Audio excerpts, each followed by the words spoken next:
On termine ce midi notre tour d'horizon au pays de la nouvelle économie et des start-up, dernier volet de votre série feuilleton consacré aux mutations industrielles.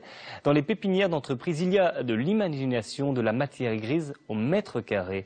Rémi Mauger avec Carole François, Clotilde Moschetti et Vincent Potel.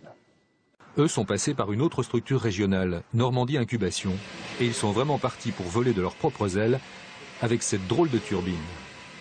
Ce n'est pas une éolienne, c'est un mot qu'on veut bannir un petit peu, c'est une cheminée à vent avant tout. C'est en fait on reprend des principes très anciens. On va retrouver ça par exemple en Iran. C'est vieux le principe de 2-3 000 ans. Cheminée à vent qui servent là-bas pour réfrigérer les bâtiments. Désormais, elle produira de l'énergie plutôt pour le chauffage. Ils sont 4 associés à porter le projet.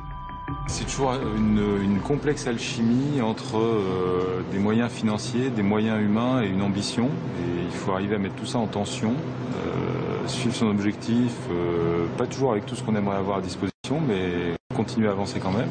En tout cas, cet atelier de chaudronnerie de Cormelles-le-Royal est prêt à relever le défi. Construire l'appareil en taille réelle, c'est-à-dire 3 fois plus grand. En timing, on est bien. Ils sont plutôt...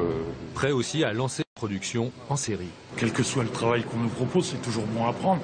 Maintenant, quand c'est vraiment dans notre domaine et sur un projet auquel on croit, c'est encore mieux, quoi. Le travail au pays, c'est incontournable. Sur l'échelle 1, on va partir sur des turbines de 6 mètres de diamètre. C'est hors de question de les transporter en les faisant venir de l'Europe de l'Est ou je ne sais où. Relocalisation du travail manuel, transition énergétique, il y a de l'imagination dans les start-up. Une nouvelle économie ne fait pas forcément de grandes rivières, mais elle permet de ne pas désespérer.